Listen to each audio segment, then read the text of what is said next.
ಶಿಕ್ಷಣ ಹಕ್ಕಿಗಾಗಿ ಕರ್ನಾಟಕ ರಕ್ಷಣಾ ವೇದಿಕೆ ರಾಜ್ಯಾಧ್ಯಕ್ಷ ಸಮರಸಿಂಹ ಟಿ.ಎ. ನಾರಾಯಣಗೌಡರ ನೇತೃತ್ವದಲ್ಲಿ ನಾಳೆ ಜುಲೈ 3 ಬೆಳಗ್ಗೆ 10 ಗಂಟೆಗೆ ಬೆಂಗಳೂರಿನ ಸ್ವತಂತ್ರ ಉದ್ಯಾನವನದಲ್ಲಿ ಬೃಹತ್ ಪ್ರತಿಭಟನಾ ಧರಣಿ.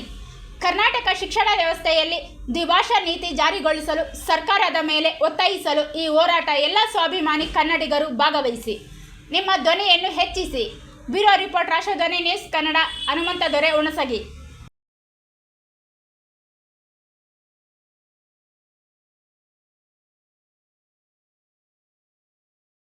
ಕರ್ನಾಟಕ ಶಿಕ್ಷಣ ವ್ಯವಸ್ಥೆಯಲ್ಲಿ ದ್ವಿಭಾಷಾ ನೀತಿ ಜಾರಿಯಾಗಬೇಕು ಅಂತ ಹೇಳಿ ಕರ್ನಾಟಕ ಸರ್ಕಾರವನ್ನು ಒತ್ತಾಯಿಸಿ ಕರ್ನಾಟಕ ರಕ್ಷಣಾ ವೇದಿಕೆ ರಾಜ್ಯಾಧ್ಯಕ್ಷರಾದ ಸಮರಸಿಂಹ ಅಣ್ಣ ಟಿ.ಎ. ನಾರಾಯಣಗೌಡರು ನಾಳೆ ಬೆಳಗ್ಗೆ 10 ಗಂಟೆಗೆ ಬೆಂಗಳೂರಿನ ಸ್ವತಂತ್ರ ಉದ್ಯಾನವನ ಫ್ರೀಡಂ ಪಾರ್ಕ್ನಲ್ಲಿ ಬೃಹತ್ ಪ್ರತಿಭಟನಾ ಧರಣಿಯನ್ನು ನಡೆಸ್ತಾ ಇದ್ದಾರೆ.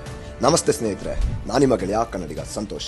ಕರ್ನಾಟಕ ಶಿಕ್ಷಣ ವ್ಯವಸ್ಥೆಯ ಇತಿಹಾಸದಲ್ಲಿ ತ್ರಿಭಾಷಾ ನೀತಿ ಅನ್ನೋದು ಕನ್ನಡದ ಮಕ್ಕಳಿಗೆ ಒಂದು ದೊಡ್ಡ ಶಾಪವಾಗಿದೆ.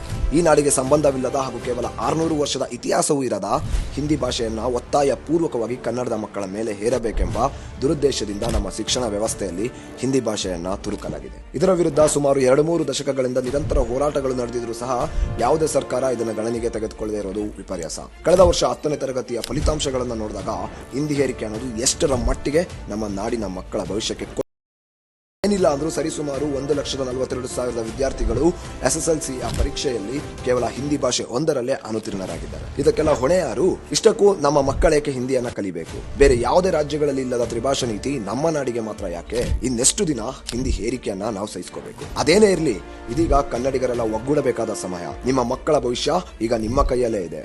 ಬನ್ನಿ, ಇದೇ ಗುರುವಾರ 3ನೇ ತಾರೀಕು ಅಂದರೆ ನಾಳೆ ಕರ್ನಾಟಕ ರಕ್ಷಣಾ ವೇದಿಕೆ ರಾಜ್ಯಾಧ್ಯಕ್ಷರಾದ ಸಮರಸಿಂಹ ಅಣ್ಣ ಟಿ.ಎ. ನಾರಾಯಣಗೌಡರ ಅಧ್ಯಕ್ಷತೆಯಲ್ಲಿ ಬೆಳಗ್ಗೆ 10 ಗಂಟೆಗೆ ಬೆಂಗಳೂರಿನ ಸ್ವತಂತ್ರ ಉದ್ಯಾನವನ ಫ್ರೀಡಂ ಪಾರ್ಕ್ನಲ್ಲಿ ಕರ್ನಾಟಕ ಶಿಕ್ಷಣ ವ್ಯವಸ್ಥೆಯಲ್ಲಿ ತ್ರಿಭಾಷಾ ನೀತಿ ತೊಲಗಿಸಿ ದ್ವಿಭಾಷಾ ನೀತಿ ಜಾರಿಯಾಗಬೇಕು ಅಂತ ಹೇಳಿ ಕರ್ನಾಟಕ ಸರ್ಕಾರವನ್ನು ಒತ್ತಾಯಿಸಿ ಬೃಹತ್ ಪ್ರತಿಭಟನಾ ಧರಣಿ ನಡೀತಾ ಇದೆ. ಹೀಗಾಗಿ ಎಲ್ಲ ಸ್ವಾಭಿಮಾನಿ ಕನ್ನಡಿಗರು ಬಂದು ಈ ಪ್ರತಿಭಟನೆಯಲ್ಲಿ ಭಾಗಿಯಾಗಿ ತ್ರಿಭಾಷಾ ನೀತಿಯ ವಿರುದ್ಧ ಸಮರ ಸಾರಿ.